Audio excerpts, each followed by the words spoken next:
بسم الله الرحمن الرحيم. الحمد لله رب العالمين، وأفضل الصلاة وأتم التسليم على سيدنا محمد وعلى آله وصحبه أجمعين. باب المسافری انشاءالله در درس امروزه از باب مسافر میگذاریم. گرچه که یک دو صحیفه فکرم دو نیم صحیفه هست. انشاءالله تنها همین باب رو میگذاریم چون که وقت را به تکراری باب‌های قبلی دادیم پیش از این درس البته، و اینچنین این درس شاید کم ترک برای شما نو باشد، بعضی کلمه های نو دارد، بعضی مسئله های کم ترک سخت فهمتر دارد. برای همین انشاءالله درس رو کوتاه‌تر امروز نگه می‌داریم، شاید نیم ساعت درس شود باذن الله. به هر حال امام شرنبولری میگوید و بالله توفیق: أقل سفر تتغير به الأحكام مسيرة 3 أيام من اقصر ایام السنة. در اینجا چندین تا شرایط هست، کم کم ترجمه کردن میگیرم.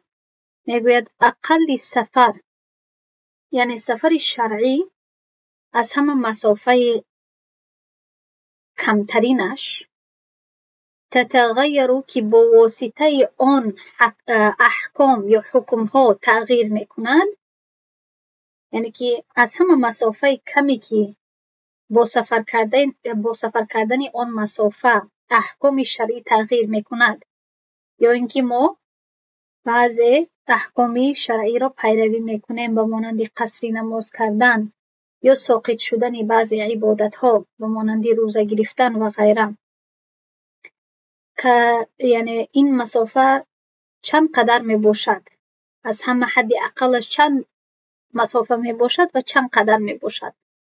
همین را امام شرنبولری در اینجا بیان کرده ایستاده است که از همه مقدار قلیل و کمترین حد اقل سفری که با واسطه او احکام تغییر می‌یابد، مسیرتو، این مسیره یا مسافه 3 روز هست، من اقصر ایام السنة، از همه کوتاه‌ترین روزهای سال، بسیر وسط، با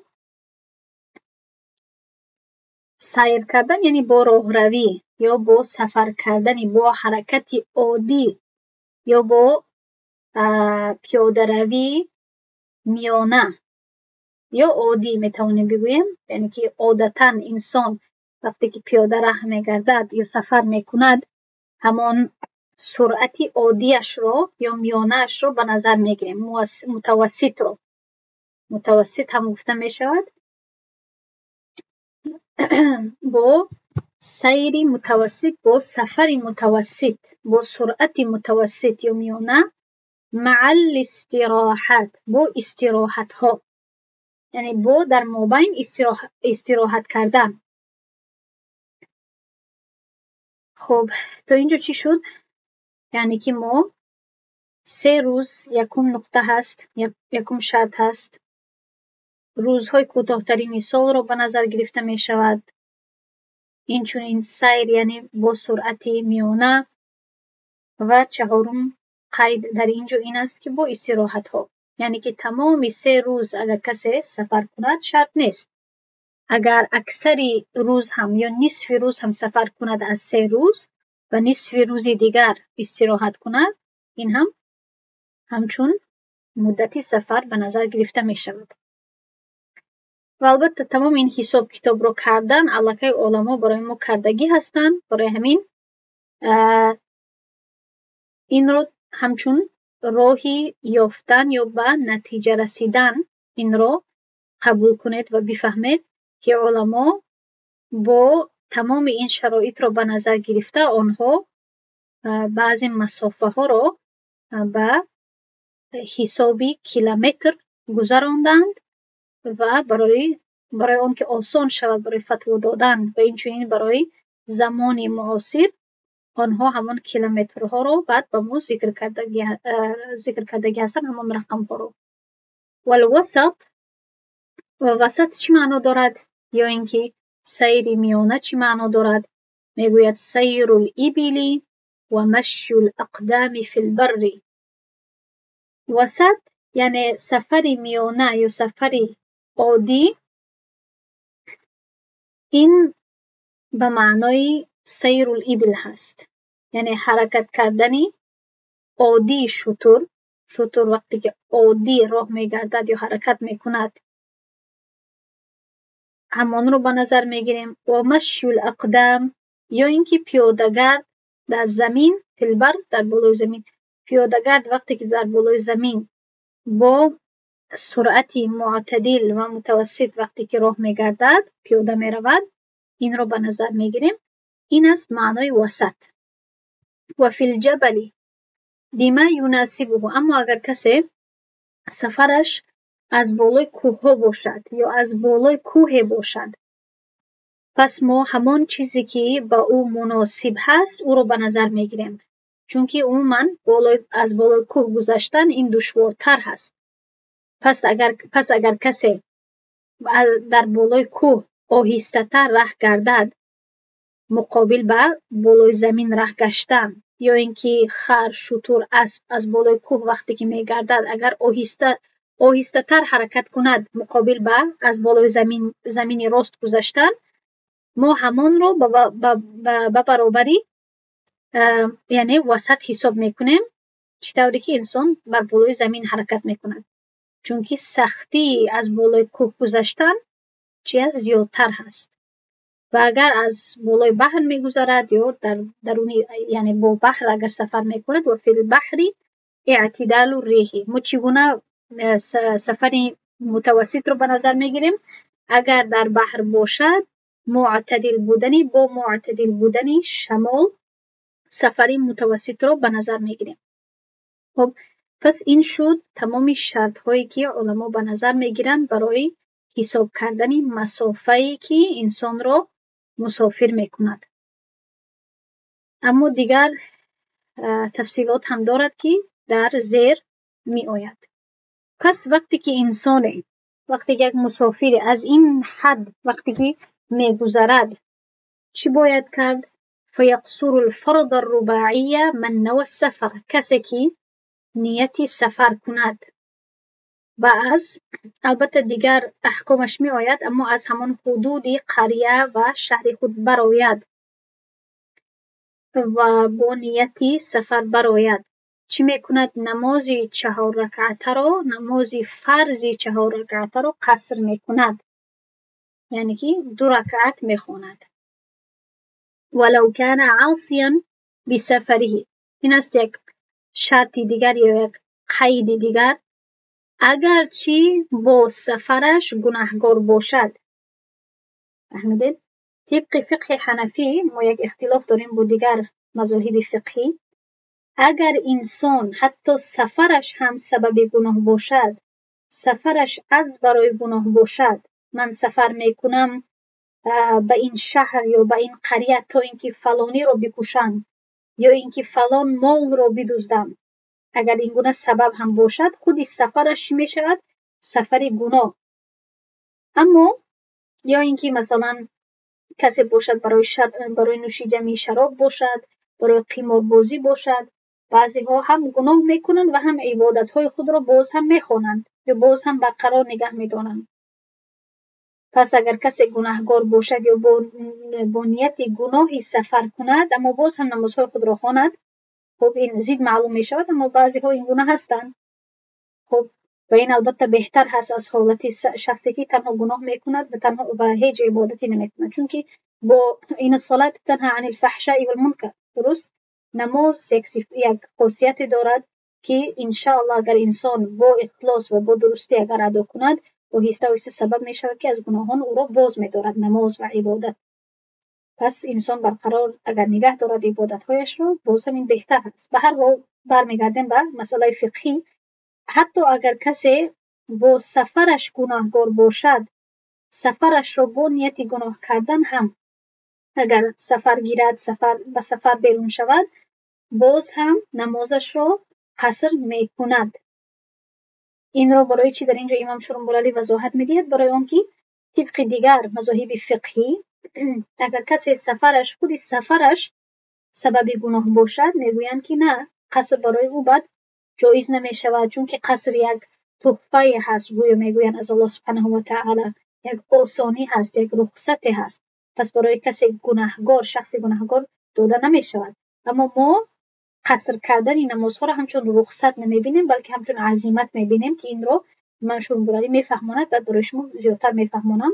پس حتی اگر کسی با سفرش گناهگار باشد هم قصر می کند.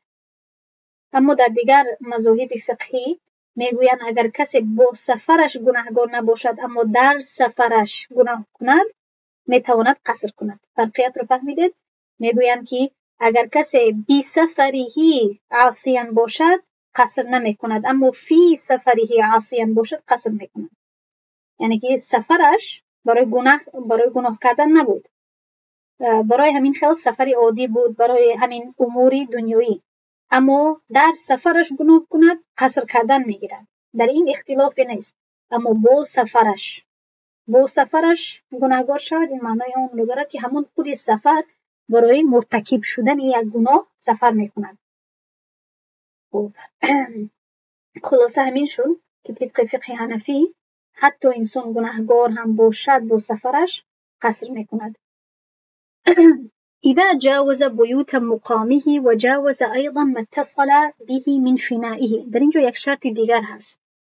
وقتی که کسی با نیت سفر از خانه خود میبراید، خانه خود فکر کنید، وقتی که از دولت نه، ایرپورت باشد نه، وقتی که از خانه های جای استقامتش یا خانه های محلهش وقتی که براید، جاوزه من برای شما گفتم تجاوز کردن، یعنی که از حد زیاد شدن یا از حد گذشتن. خب گذشتن و وقتی که گذرد این چونین، یعنی که باید از کجا گذرد؟ قصر خود را از کی آغاز میکند؟ قصر کردن، نیم کردنی نماز خود یا 2 رکعت خواندنی فریضه 4 رکعته. وقتی که از خانه های محله خود، اگر در قریه باشد قریه، از خانه ها، از بیناها، از ساختمان های شهر خود وقتی که بیرون می شود و این چونین بیرون می شود از اون قسمتی که به او پیوست هست، متصل به، از اون قسمتی که متصل هست، یعنی که پیوست هست با او، یعنی با محله او، با آن، از اون قسمتی که پیوست هست با محله او یا با دهه او، با شهر او، از فیناش. فینا همون جای خالی رو گفته می شود. جای یک وقت صحرا می باشد، یک وقت صحرا نمی باشد، اما یک جای خالی رو گفته می شود که به شهرها، به دهه ها پیوست می باشد و عموما در آنجا زیاد خانه نمی باشد.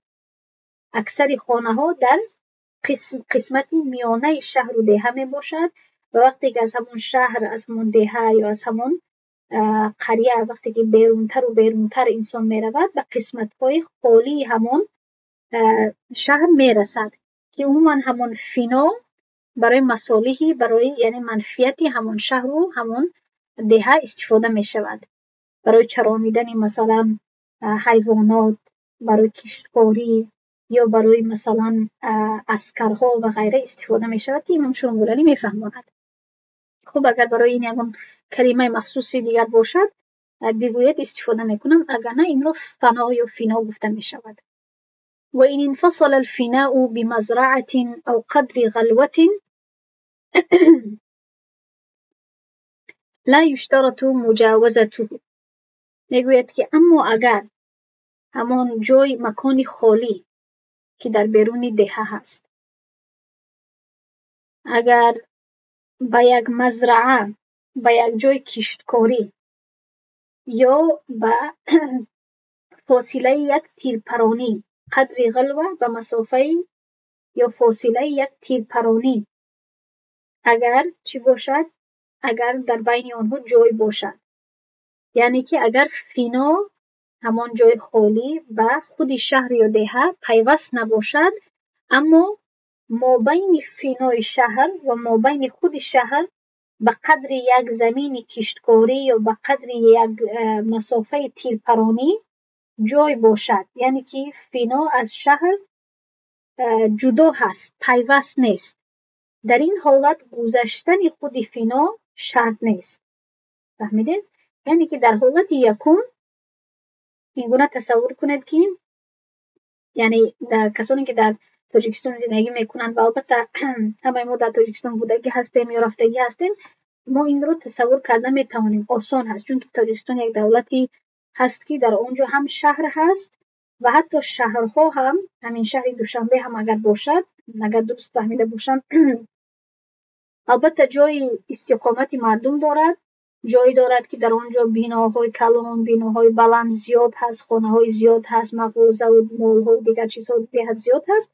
اما همین که از شهر بیرون شدن گیرد انسان، همان خانه‌ها زیاد بیناها کمتر و کمتر می شود تا اینکه ما میرسیم به دهه‌ها یا به قریه‌ها، به قشلاق‌ها.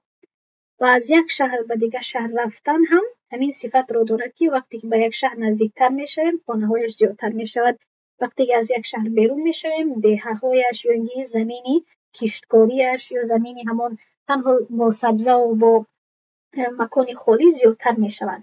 این برای فهمیش ما و شما آسان‌تر میکند این فکر را. اما اگر کسی تنها در دولت‌های پیشرفته یا در دولت‌های غرب اگر کلان شده باشد، این چیز رو شاید اونقدر نفهمد، چون در این دولت‌های اینجا بهت کم هست.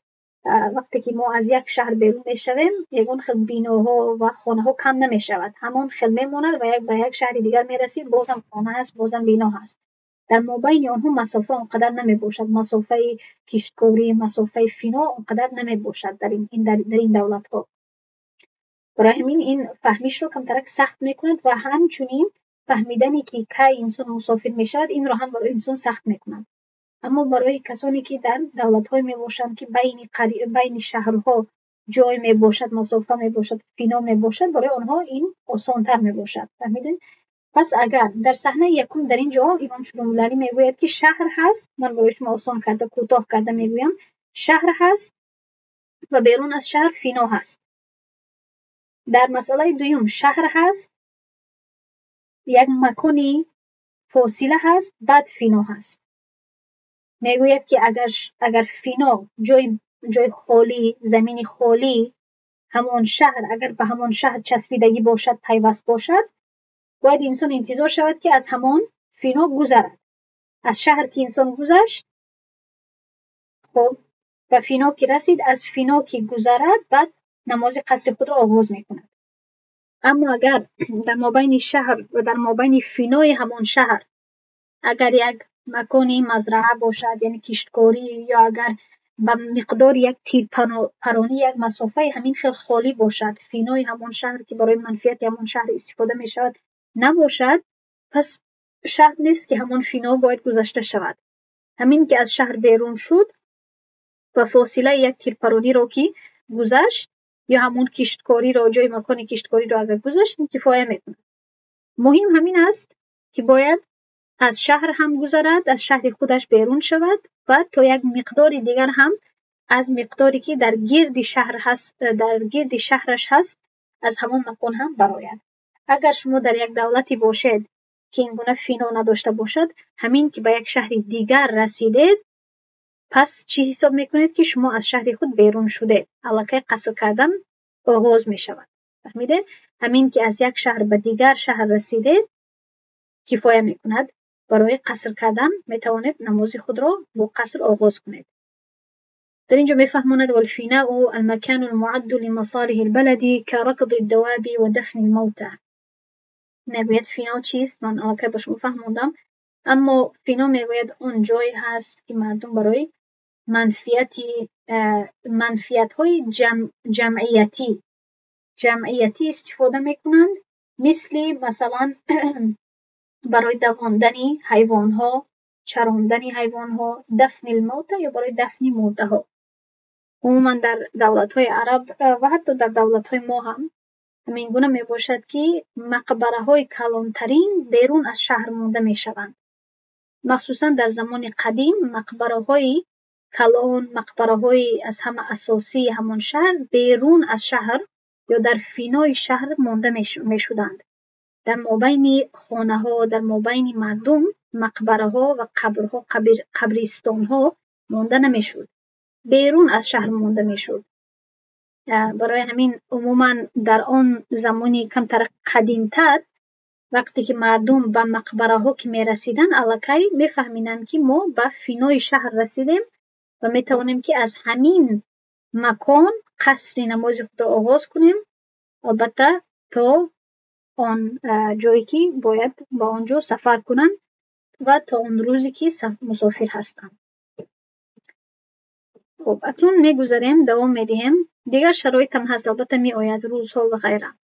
یشترط لصحة نیت السفر 3 اشیاء. میگوید که 3 چیز شرط هست برای صحت نیت کردن سفر. یکمش میگوید الاستقلال بالحکم. شخص باید مستقل شرعی باشد، یعنی که خودش حکم داشته باشد، نه اینکه زیر اطاعت یا نظارت یک کسی دیگر باشد. خودش باید در سفر خودش صاحب حکم و صاحب فیصله باشد. اگر خودش صاحب حکم و فیصله نباشد، ما تحت یک نفر دیگر باشد، مستقل حساب نمی شود. خب و نیت او به نظر گرفته نمی شود، بلکه نیت امیرش به نظر گرفته می شود. مثلا در اینجا مثال می دهد که زن با شوهرش باشد، یا اینکه کودک فرزند با پدرش مادرش باشد. تابع و متبوع حساب می شوند. تابع و متبوع تنها نیتی متبوع به نظر گرفته می شود، نه اینکه تابع. کسی که پیروی می کند نیتش به نظر گرفته نمی شود، چون که او اختیار ندارد که سفر کند یا نکند، یا در کجا می ایستد یا از کجا می رود، کی می رود. اختیار خودش را ندارد، پس او پیرو حساب می شود. برای همین ما باید نیتی شخصی مستقل را به نظر بگیریم. دوم باید که به بلاغت رسیدگی باشد، البلوغ. و سوم و عدم نقصان مدت سفر عن 3 ایام.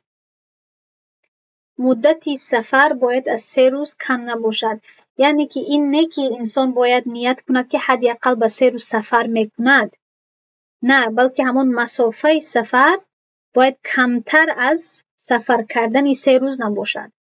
بعضی ها این رو نمیفهمند. وقتی که من یک وقت در یادم هست من به کسی جواب دادم که شما باید سفرتان اگر مسافهش از 3 روز زیادتر باشد یا 3 روز و زیاد باشد شما مسافر حساب می شوید. برای من جواب دادن که بله من برای 1 ماه 2 ماه سفر کردنی هستم. بعد من متوجه شدم که هدف من رو نفهمیدم. وقتی که ما میگوییم 3 روز سفر کردن، این به مقداری مسافه سفرمون اشاره میکنیم، نه اینکه به مقداری استقامتمون. خب که در زمان ما 3 روز رو مسافه 3 روز رو پر کردن در وقتی کم هم امکانیت دارد، چون که ما بعضی وقت و حتی زیادتر مسافه زیادتر رو هم ما از 3 روز کمتر پوره میکنیم. مثلا از یک قریه به دیگر قریه چی، یا از یک مثلا شهر به دیگر شهر چی، بلکه ما از یک دولتی میتوانیم اروپا به مسکو یا به مثلا آسیا سفر کنیم در مدتی 12 14 17 ساعت، که حتی 1 روز هم نمیشود، یعنی 24 ساعت هم نمیشود. فهمیدید؟ پس این هم البته که سفر شرعی حساب میشود، چون که از مسافه 3 روز با پیاده سفر کردن زیاد شد. تنها ما با طایره سفر کردیم. فهمیدید؟ فلا یقصر من لم یجاوز عمران مقامه. پس میگوید کسی که از عمران، از بیناها، از خانه ها، از ساختمان های دهه خود، شهر خود نگذرد، کسی که نگذرد از همان جای استقامت مردم، از مابین شهر، گوییم که اگر کسی نگذرد به فینا نگذرد قصر نمی کند. او جاوز و کان صبیا، یا اینکه گذرد اما خودش کودک هست، یا زن با شوهرش هست که شوهرش نیت سفر نکرده باشد، یا اینکه نیت شوهرش رو نداند. البته نداند پرسد و واضح می شود. اما صبیان برای چی در اینجا آورده است؟ چون که صبی کودک به بلاغت نرسیده است. او تابعا لم ینوی متبوعه، باید متبوعه باشد، یعنی با ها باشد، نه اینکه با تای مربوطه. یا اینکه تابعا لم ینوی متبوعه السفر، یا اینکه تابع باشد و متبوعش یعنی که امیرش یا کلانش گویم که سفر رو نیت نکند. یعنی زن اگر با شوهرش باشد و شوهرش نیت سفر رو نکند، برای زن ضروری نیست که چی کند؟ برای زن ضروری نیست که قصر کند چونکی با نیت شوهرش وابسته هست و اگر خودش نیت کند، اگر خودش مستقل باشد نیت خودش رو به نظر میگیرد، اما اگر خودش مستقل نباشد، اختیار خود را نداشته باشد، نیت خودش به نظر گرفته نمی شود. اکنون مثال ها را پیش می کند برای تابع و متبوع، یعنی که گویا که امیر یا راهبر و کسانی که او را پیروی می کنند. کالمرأة مع زوجها، زن با شوهرش مثلا میگوید، والعبد مع مولاه، یا اینکه مثلا عبد یعنی که خادم بگویم با مولایش، والجندی مع امیره، یا اینکه عسکری باشد با امیرش، او ناویا دون الثلاثه، یا اینکه یکی از اینها نیت کنند که اینقدر سفر میکنند که از مسافه 3 روز کمتر باشد، یعنی مسافه کم رو سفر میکنند. از یک دهه به دیگر دهه همه وقت مسافه 3 روز نمی باشد. یگان وقت بعضی دهه ها به همدیگر نزدیک می باشند و بعضی دهه ها از همدیگر به حد دور می باشند. اگر کسی در درون دولت خود سفر کند از یک شهر به دیگر شهر، همه وقت یک شهر از دیگر شهر مسافه 3 روز پیاده روی دور نمی باشد. بعضی شهرها نزدیک می باشند، پس سفر کردن پس مسافر شدن یا قصر کردن ضروری نیست. برای همین ما میگوییم به مردم وقتی که سوال میکنند که من از اینجا به اینجا میروم، مخصوصا وقتی که از من سوال میکنند، من درون تاجیکستان را نمیدانم که از این شهر به این شهر چند قدر مسافه هست، یا من حتی نامهای شهرها رو نمیدانم، مثلا چی شهرها شما دارید متاسفانه اونقدر نمیدانم، به غیر از یک وحدت یا دوشنبه یا کلوب مثلا یک دو سه تا نام میدانم، تمام نمیدانم که از همدیگر چند قدر دور هستند. پس من عموما در جواب میگویم که آیا این شهر از این شهر آیا تقریبا 82 کیلومتر دور هست یا 78 کیلومتر دور هست، که این مقدار را علمای معاصر به همین مسافه 3 روز نسبت دادگی هستند، یعنی تجربه کردگی هستند، یعنی زنده یک کسی پیاده راه گشتگی هست به مسافه 3 روز که چی کنن، یا به مسافه 1 روز بعد ضرب 3 کردگی هستند که ببینن که انسان اگر با راه روی با پیاده روی معتدل یا متوسط اگر سفر کند با استراحت ها در 1 روز چند قدر مسافه رو میگذرد، در راهی راست و در کوه چند قدر و در بحر چند قدر. اینها را به مرور زمان و تاریخ علما تجربه کردگی هستند و بعدا 1 روز رو که تجربه کردن بعد ضرب 3 میکنند، یا اینکه 3 روز رو تجربه میکنند و بعدا با مرور وقت و تاریخ علمای این زمانی معاصر ما این رو به 78 و زیادتر کیلومتر کردگیان، گرداندگیان تا اینکه برای مردم آسانتر باشد. بعضی علما 78 کیلومتر میگوید، این از همه مقدار کمش هست که من شنیدگی هستم، و از همه مقدار زیادی که علما میگویند 86 میگویند. پس اگر کسی خواهد که احتیاط کند 86 رو بگیرد، این زیادتر هست. اگر کسی آسانی بخواهد میتواند که مثلا فتوای 78 کیلومتر رو بگیرد. البته این وابسته به این است که انسان کدام مسافه رو میگیرد، اما همون یک مسافه رو، یک فتوا رو انتخاب باید کند و طبق همان باید مثلا زندگیش رو گذراند. مثلا در سوریه شیخ ادهم میگوید که 82 کیلومتر، فهمیدین؟ پس این مسافه ها چی است؟ تقریبا هست که تقریبا تخمینا 3 روز با راه روشی میانه اگر کسی سفر کند تقریبا 82 کیلومتر رو میگذرد. وتعتبر نية الإقامة والسفر من الأصل دون التبع إن علم بنية المتبوع في الأصح. میگوید که و ما تعتبر یعنی که به اعتبار گرفته می شود یا به نظر گرفته می شود نیتی اقامت کردن و نیتی سفر کردن از اصل، از شخص اصلی، از شخصی که امیر باشد، نه از شخصی که تبع باشد یعنی تابع باشد یا پیرو باشد. در اینجا این علم بنیت المتبوعی اگر ترجمه کنم اونقدر معنا نمیدهد در متن، برای همین من یک نسخه دیگر رو دیدم در اینجا الا این علم بود. برای همین در نسخه خود در اینجا اگر شما نویسید الا، این بهتر هست برای ترجمه کردن چون که معنایش واضح تر می باشد. الا این علم در اینجا باید باشد. خب یعنی که نیتی شخص اصل به نظر گرفته می شود، نه نیتی شخص تابع، مگر اگر تابع نیتی مطبوعش رو بداند.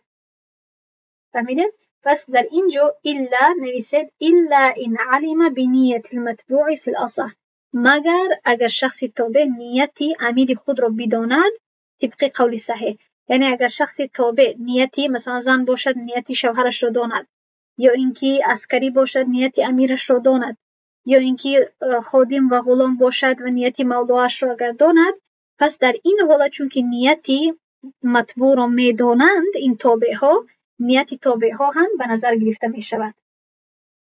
و بعدا می گوید که والقصر عزیمة عندنا، که قصر کردن، نماز را کوتاه کردن یا قصر کردن، این یک عزیمت حساب می شود در مذهب ما. عزیمت اصل عبادت را گفته می شود، شکل اصلی یک عبادت. می گوید که نماز قصر خواندن این شکل اصلی همین عبادت و همین نماز ها می باشد طبق فقه حنفی، نه اینکه یک رخصته. این گونه نیست که نماز سفر در اصل 4 رکعت هست اما 2 رکعت می شود، بلکه نماز سفر در اصل 2 رکعت هست. فهمیدید؟ یعنی عزیمت معنایش این است از جهت فقهی که نمازهای قصر این شکل اصلی نمازهای سفری می باشد در مذهب ما.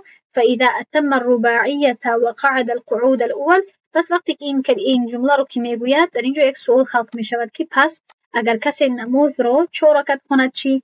آیا نمازش قبول می شود یا نه؟ در اینجا سوال خلق می شود، چون که نماز سفر اصلا 2 رکعت هست، پس باید 2 رکعت خوانده شود، یعنی نماز 4 رکعته. پس در این حالت اگر کسی 4 رکعت خواند، 4 رکعته رو چی می شود؟ زیر سوال می آید. پس اگر کسی تمام کند نماز 4 رکعته رو و در نشست اول 6 تا باشد، صحت نماز صحیح می باشد، مع کراهتی، اما با کراهت. برای چی صحیح می شود نمازش؟ چون که در نشست اول 6 تا قدر تشهد. اما برای چی با کراهت نمازش قبول می شود؟ برای آنکه سلام گفتن را بعد از 2 رکعت دیر کرد، چون که 2 رکعت دیگر خوند و سلامش دیر باز شد، پس از این سبب نمازش کراهت دارد. باید که بعد از همون نشست اولش بعد از تشهد، البته درود، اگر درود نمی گفت حداقل باید سلام میداد تا اینکه نمازش همچون 2 رکعت به انتها می رسید. اما چون که سلام نداد و دیر کرد 2 رکعت دیگر رو اضافه کرد، یعنی خواست که 4 رکعت کند، نمازش با کراهت قبول می شود، چون که سلامش رو دیرتر گفت. و 2 رکعت آخری که خواند همچون نفل قبول کرده می شود، حتی همچون نماز 4 رکعت قبول نمی شود، چون که در سفر نماز 2 رکعت می باشد. پس 2 رکعت اولش که خواند همچون نمازش قبول می شود، نماز فرضیش، و 2 رکعتی که اضافه کرد بعد از نشست اول همچون نمازی 2 رکعت نفل قبول کرده می شود. و الا فلا تصح الا اذا نوى الاقامه لما قام للثالثه. و اگر کسی از روی فراموشی باشد یا از روی یعنی قصدی باشد، اگر نشست یکم در نشیند، یعنی که در مابین 2 رکعت اگر نشیند تشهد را نخواند، خب پس نمازی قصرش قبول نمی شود مگر در یک حالت. الا در اینجا ببینید یک حالت رو در اینجا ذکر میکند، مگر اگر شخصی چی کند؟ اگر شخصی هنگامی که به 3 رکعت میخیزد یا نیت خیزدن به 3 رکعت میکند، نیت اقامت کردن در همان مکانش کند. یعنی که من یک کسی مسافر باشد و نمازی سفر رو یعنی سر کردگی باشد، نمازی قصرش رو سر کردگی باشد، نمازی ظهر مثلا باشد و در اول نیت داشت که من 2 رکعت مثلا میخونم، اما در مابین همین نمازش فکر کرد که من در همین دولت یا در همین شهرم نیستم، از 15 روز زیادتر نیستم. اگر این نیت رو کند در همین فیصله کند در وقت نمازش، اگر این نیت رو پیش از خیستن به 3 رکعت اگر کند و بعدا به 3 رکعتش به نشستی میانه اگر خیزد و بعدا رکعت 4 رو خواند، نمازش قبول میشه، چون که در مابین نمازش الکی نیت کرد که از مسافر به مقیم تبدیل میشه، اقامت میکند در همان جایی که آمده است، گرچه که شهرش نیست، گرچه که دولتش نیست، اما این را وطنی وطن الاقامه گفته می شود، جای اقامتش برای زیادتر از 15 روز. فهمیدید؟ پس اگر در مابین نمازش نیتش را از مسافر بودن به مقیم بودن در یک وطن یا در یک شهر کند، پس در این حالت جایز می شود. برای چی؟ اگر کسی مسافر نمی بود، مقیم می بود و 4 رکعت نماز خود را به تشهد اگر خوانه، نمازش قبول می شود؟ نمازش قبول می شود. از این سبب است که در این حالت نمازش قبول می شود اگر در مابین نشیند و برای 3 رکعت خیزد با نیتی مقیم شدن. اما اگر این نیت را نکند، باز هم مسافر باشد، از سببی که همون در مابین نشیشت و 2 رکعتش از رکعت 3 و 4 جدا نشد، از این سبب نمازش قبول نمی شود. فهمیدید؟ این بهد آسان هست، اما شاید کمترک یعنی برای شما زیاد باشد تفصیلاتش. این را یعنی چی کنید؟ نویسید و فکر کنید، چندین بار تکرار کنید، خوانید، انشاءالله که خواهید فهمید. و خب انسان چی شد؟ قصر کردن رو سر کرد. از وقتی که قصر کردن تنها از کدام وقت سر می شود؟ فکر کنید 2 صحنه است. پیش از اون که ادامه دهیم، بعضی ها سفر می کنند، از شهر خود و از فینای خود بیرون می شوند تا اینکه یک دولت دیگر مثلا روند، اما نیت می کنند که در آن دولت برای 3 ماه می ایستند. در این حالت انسان تنها در زمان سفر کردنش قصر می کند. یعنی که همین که از فینای شهرش بیرون شد تا وقتی که به همون مکان استقامتش نرسد، نماز خود را قصر کردن می گیرد و همین آسانی برایش در مدتی همون اصل سفرش می باشد. این یک نمودی سفر هست که تنها قصر به وقتی خودی سفر می ماند. اما بعضی سفرها این گونه هست یا بعضی مردم سفر میکنن از یک دولت به دیگر دولت، از یک جای به دیگر جای، تا اینکه در یک جای دورتر که از مسافه 3 روز دورتر هست، در آنجا به مقداری که از 15 روز کم باشد استقامت کنند. مثلا من از اینجا به آنجا میروم و اینجا البته از آنجا باید که 3 روز از مسافه 3 روز بیشتر باشد، یعنی که 82 کیلومتر حداقل باشد. در این حالت اگر نیت من این گونه باشد که من در آنجا تنها 2 هفته می ایستم یا اینکه 10 روز می ایستم یا اینکه 1 هفته می ایستم، از وقتی که از فینای شهرم بیرون می شوم قصرم آغاز می شود. در دوران خودی سفر هم قصر می کنم و حتی وقتی که در همون جایی که می خواهم به 2 هفته ایستم، در همون جای هم من قصر می کنم. مثلا اگر کسی به عمره سفر کند، البته که از روسیه باشد، از تاجیکستان باشد، از هر جایی که دیگر، از هر جایی که باشد، وقتی که سفر میکند، البته که سعودی از مسافه 3 روز و 82 کیلومتر البته که بیشتر هست. پس همین که از شهرش بیرون شد، نماز قصرش رو آغاز میکند. وقتی که به مدینه کی رسید یا مکه کی رسید، در آنجا اگر نیتی استقامت کردن به 10 روز باشد، به 2 هفته باشد، یعنی 14 روز باشد، در آن دوران هم مسافر حساب می شود و نمازش رو قصر می کند. خب اکنون ادامه می دهیم و البته اگر از پس امام نمازش رو خواند، این دیگر حکم دارد که انشاءالله این می آید. ولا تصح ولا يزال يقصر حتى يدخل مصره، و دوام می دهد قصر کردن رو تا اینکه به مصرش، به شهرش داخل شود. یعنی که اگر کسی از جای سفرش به خانهش، به وطنش برمیگردد، قصر کردن میگیرد تا اینکه به وطن خودش برگردد. همین که به وطن خودش داخل شود یا به مکانی داخل شود که در آنجا نیتی ایستادن بیشتر از 15 روز داشته باشد، تا همون دم قصر میکند. وقتی که به همون مکان رسد، جایی که میخواهد ایستاد برای 15 روز یا بیشتر، همین که به همون شهر داخل شود، در آنجا تا همون وقت قصر میکند. اما همین که داخل شود دیگر قصر نمیکند، نمازهای خود را پوره میخواند. یا اینکه این یکم شد، یعنی که تا اینکه به حدودی جای استقامتش زیادتر از 15 روز داخل شود. یا اینکه دویمش این است که او ینوی اقامت نصف شهر ببلد او قریه، یا نیت کند که در یک مکان، یا این یکمش شهر خودش بود، این دویمش یا اینکه در جای نیت کند که استقامت میکند، اقامت میکند، زندگی میکند، می ایستد برای نصف ماه یعنی 15 روز در یک دولت یا در یک قریه و قصر این نوع اقل منه و اگر در یک جای رود به یک جای سفر کند و در آنجا اقامت کردنی کمتر از 15 روز نیت کند قصر میکند.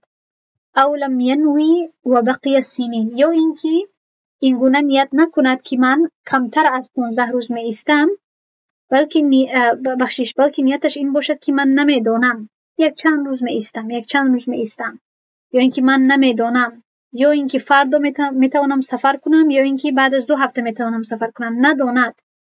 اگر نداند و یگان خیل نیت نداشته باشد مخصوصا نیت اقامت کردن به 15 روز یا بیشتر نداشته باشد قصر کردن میگیرد حتی اگر سالها هم در آنجا ایستد. این را فهمیدین؟ چون که وقتی که انسان نیت نداشته باشد که در همین مکان من 15 روز یا بیشتر می ایستم نیتش یعنی مشتبه باشد یا نامعلوم باشد خودش نداند این وابسته به احوال باشد یا وابسته به شوهرم باشد یا وابسته به مثلا شفا یافتنم باشد در این دولتی که من آمدم برای بلنیسه یا برای شفاخانه و غیره وابسته به احوال باشد و انسان نداند اما نیت استقامت کردن نداشته باشد نیتش باشد که من امروز فردا سفر میکنم گرچه که یک سال هم در آنجا اقامت کند نمازش رو قصر کردن میگیرد چون که نیتش چیست؟ نیتش این است که من امروز فردا سفر میکنم اما هیچ واقع نشود. ولا تصح نية الإقامة ببلدتين لم يعين المبيت بإحداهما.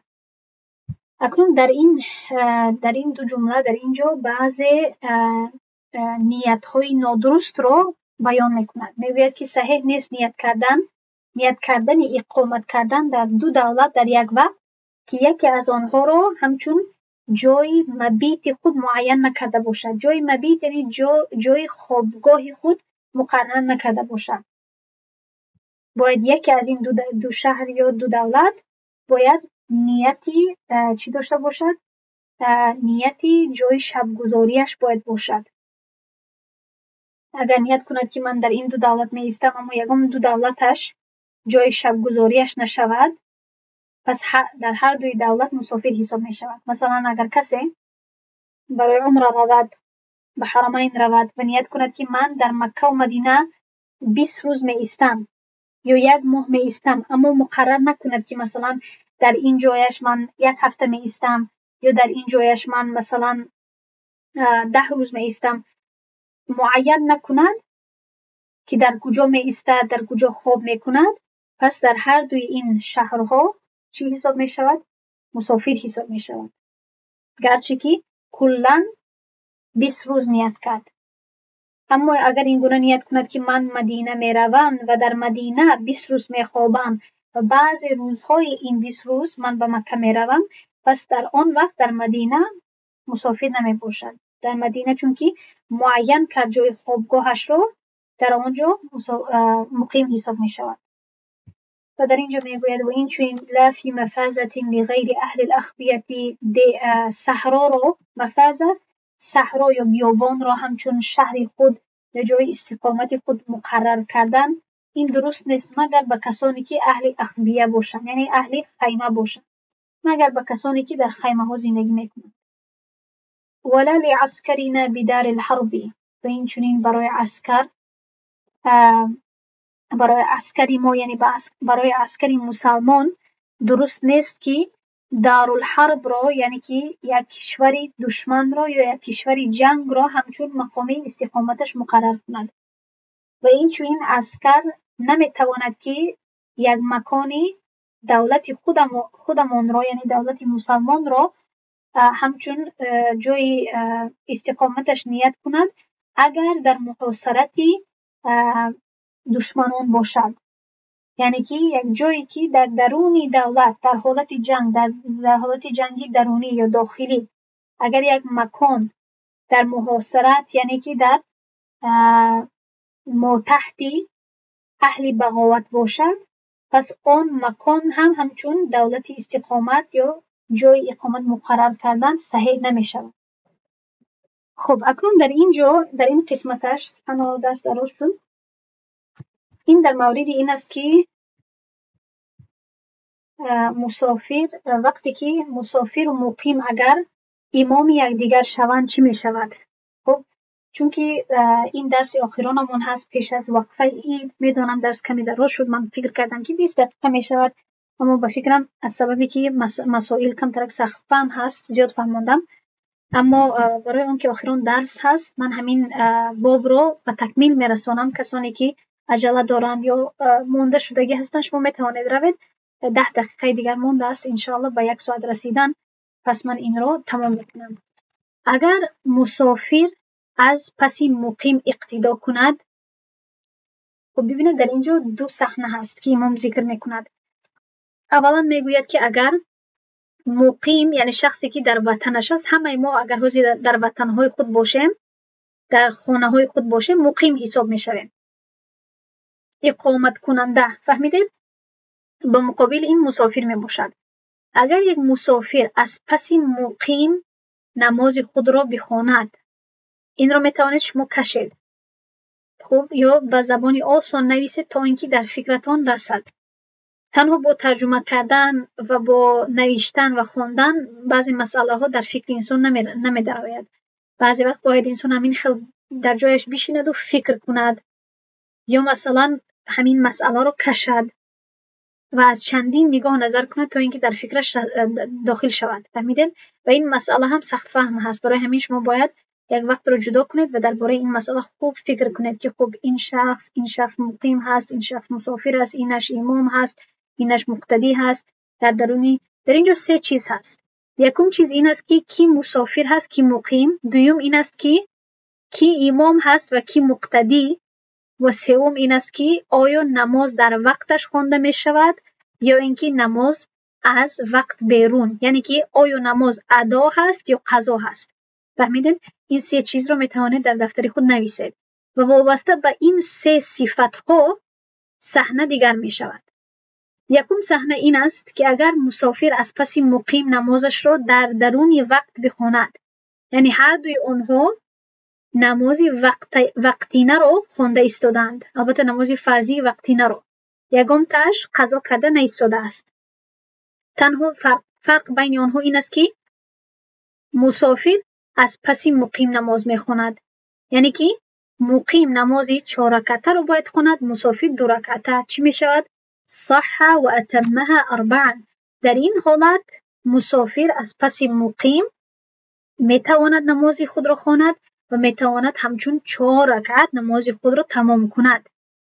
پس اگر شما در عمره باشید، بله، در عمره امام مسافر هست یا مقیم هست، شما مسافر هستین یا مقیم. عموما اگر کسی از برای 2 هفته یا کمتر رود مسافر حساب می شود. پس آیا نماز شما درست هست در وقتش؟ یگان نه امام و نه شما قضا کرده ایستاده، نماز شما درست هست و همچون 4 رکعت اگر تمام کرده در جماعت درست هست. مسئله آسان، بله. و بعده لا، اما اگر بعد از او باشد نه. چی معنا دارد؟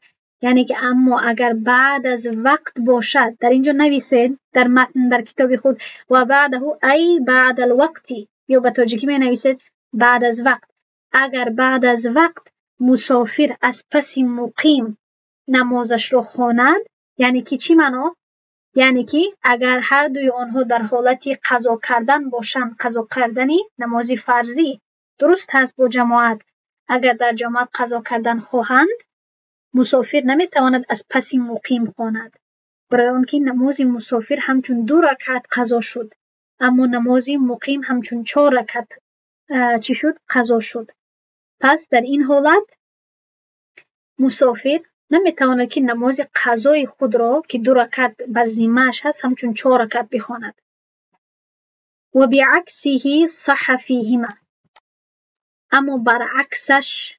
کدام عکسش؟ در اینجا چندین دو چیزها هست که میتواند برعکس باشد، برای همین این جایی رو شما میتوانید پر کنید که برعکسش یعنی که برعکسش اگر مقیم از پس مسافر اقتدا کند، اگر که مقیم از پس امام مسافر اقتدا کند.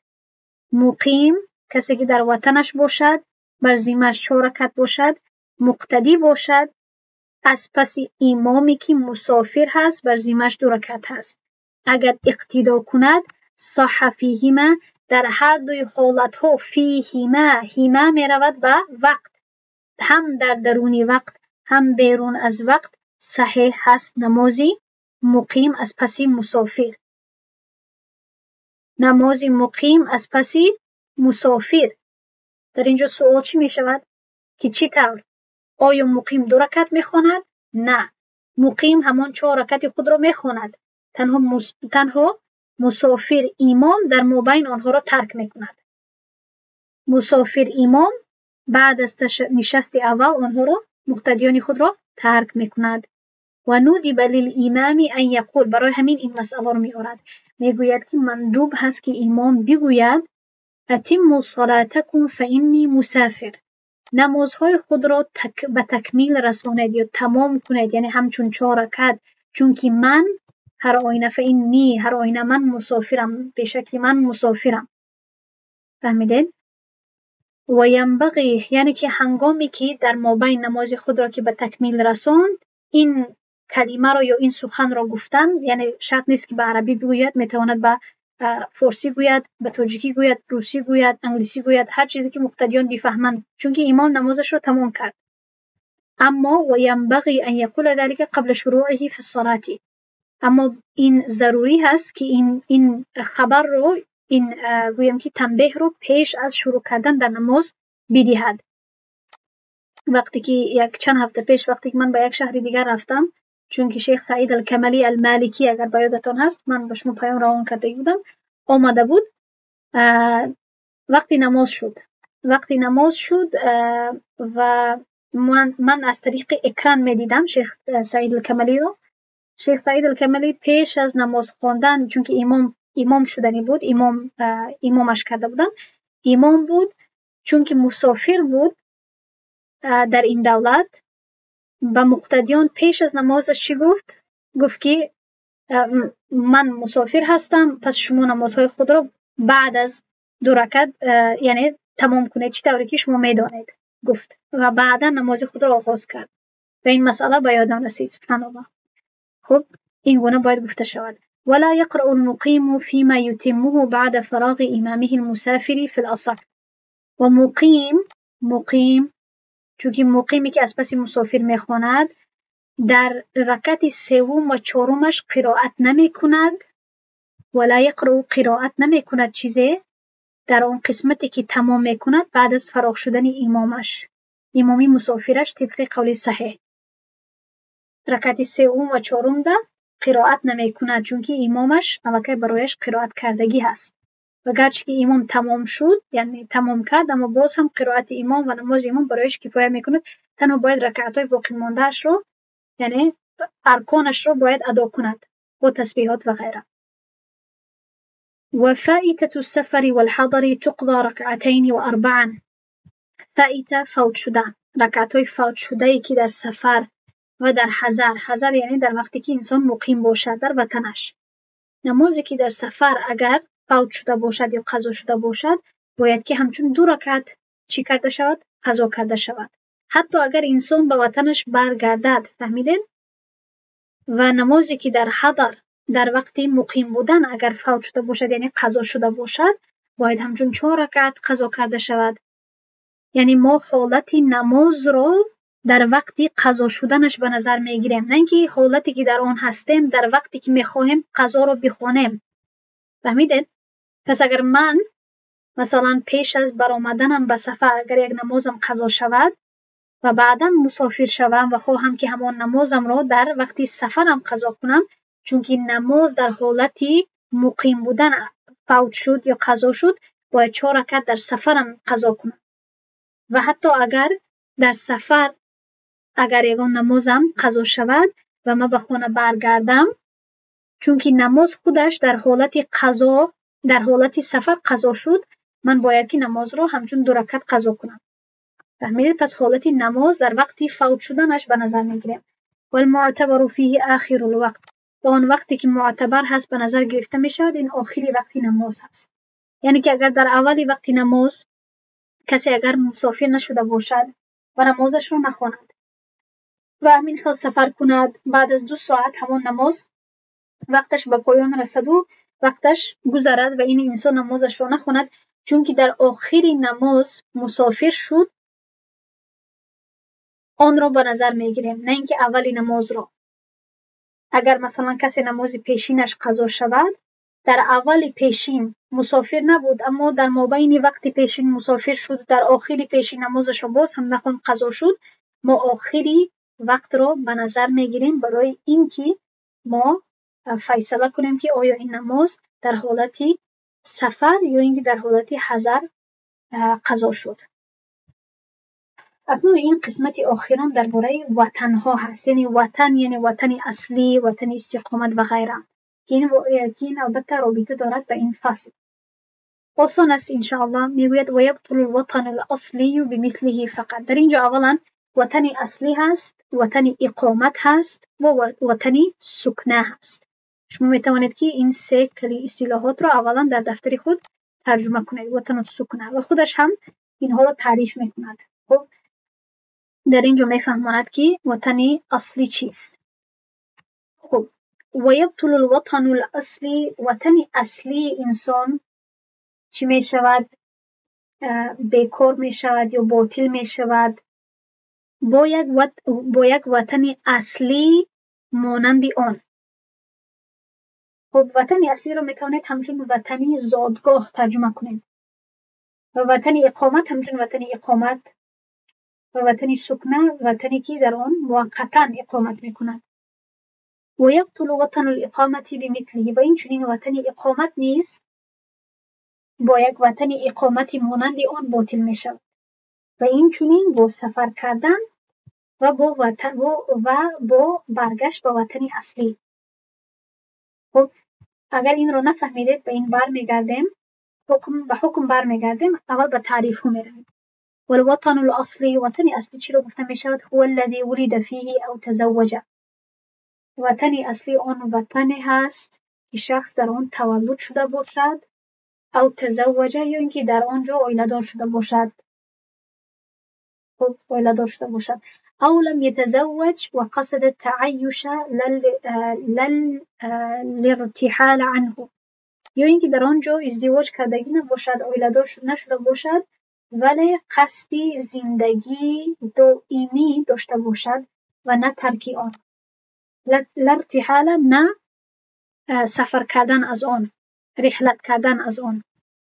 این رو وطن اصلی گفته می شود. وطن اصلی شاید اکثری ما شاید تاجیکستان باشد، جایی که ما تولد شدگی هستیم.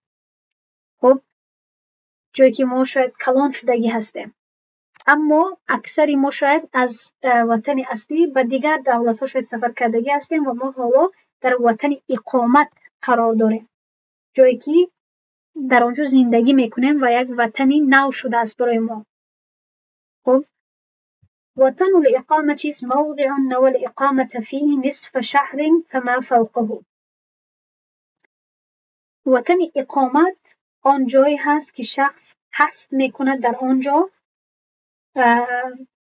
نصف ماه، یعنی 15 روز یا بیشتر زندگی کند یا در آنجا بماند. یعنی جایی که انسان نیت کند که در آنجا اقامت کند، در آنجا زندگی کند برای چندین سال. شرط همین قدر هست که نصف ماه یعنی 15 روز یا بیشتر باشد. ولم يعتبر المحققون وطن السكنة. محققون یعنی علما، میتوانید بگوید محققین. علمای محققین وطن سکنا را برای سفر به نظر نگرفتند، وطن سکونت. و وطن سکنه چیست؟ هو ما نوى الإقامة فيه دون نصف شهر، جایی که انسان نیت میکند که در آنجا زندگی کند یا در آنجا اقامت کند برای کمتر از 15 روز. پس خلاصه در اینجا چی شد؟ وطن اصلی همون وطن اصلی رو گفته می شود، جایی که انسان تولد می شود، کلان می شود، یا اینکه جایی که انسان تولد می شود اما زندگی نمی کند، آن جایی رو وطن اصلی گفته نمی شود، بلکه در جایی که ازدواج می کند و اویله‌دار می شود، جایی که می خواهد در آنجا برای همیشه ایستد و هیچ وقت سفر نکند. مثلا بعضی های ما اگر ما در تاجیکستان تولد هم شده باشیم، اگر ما به یک جای دیگر اگر سفر کرده باشیم و نیت کنیم که در همان جا ما می‌ایستیم الا ماشاءالله، پس آن مکان وطن اصلی ما می شود. یعنی مردم بعضی وقت از وطن خود سفر میکنند به یکون وطن دیگر، حتی 20 سال در اونجا زندگی میکنند، اما باز هم میگویند غریبی یا مثلا من مسافر هستم یا من انسان مسافر حساب نمی شود. انسان اگر در دولت خودش نباشد، تا وقتی که در دولتی باشد که در آنجا نیتی زندگی کردن داشته باشد. فهمیدین؟ پس انسان میتواند وطن اصلی خود را تبدیل کند گویا. و بعدا وطن الاقامه آنجایی شد که انسان شاید وطنش نباشد اما در آنجا رود یا نیت کند که آنجا رود برای 1 سال 2 سال یا آنجا برای 2-3 ماه رود. خب مثلا برای من وطن اصلیم این جای می باشد، این دولت می باشد، گرچه که من در تاجیکستان تولد شدگی هستم، اما در اینجا من عائله دار شدگی هستم، در اینجا من نیتی زندگی کردن دارم. پس اگر من مثلا به تاجیکستان سفر کنم، تاجیکستان اگر برای 1 ماه یا بیشتر، برای نصف ماه یا بیشتر اگر نیت کنم که زندگی کنم یا اقامت کنم، برای من تاجیکستان وطن الاقامه می شود برای دورانی همان 1 ماه 2 ماه 3 ماه. اما اگر من به تاجیکستان روم و نیت کنم که تنها به 2 هفته می ایستم، تاجیکستان برای من وطن سکن می شود و وطن اصلی من اینجا می شود، چون که تمام لوازمات من، تمام یعنی عائله من گویم جای استقامت من اینجا است. فهمیدید؟ برای چی اینها رو ذکر کرد مؤلف؟ برای اون که این حکم در بالا می آید که وطن اصلی را تنها آن یک وطن اصلی دیگری که به مانند آن باشد تنها آن جایش را گرفته می تواند و وطن اصلی یکم را باطل می کند و وطن اقامت را تنها یک وطن اقامت دیگر می تواند که باطل کند و این چنین سفر کردن از وطن اقامت یا اینکه برگشتن به وطن اصلی. تمام اینها را دانستن مهم هست برای همین سفر، بابی سفر، چون که انسان باید بداند که کدام دولت وطن اصلی من هست تا اینکه احکام سفر را بداند، چون که انسان وقتی که از وطن اصلیش می براید مسافر حساب می شود. وقتی که به یک وطن الاقامه می رود تنها یعنی وطن الاقامه باید 15 روز یا بیشتر باشد، در آنجا بعد قصر نمی کند تا مدتی همان ایستش. اما اگر به وطن سکنه رود که کمتر از 15 روز باشد، در آنجا چی می کند؟ قصر می کند. خب انشاءالله این را خوب شما تکرار کنید، الله موفقتان کند.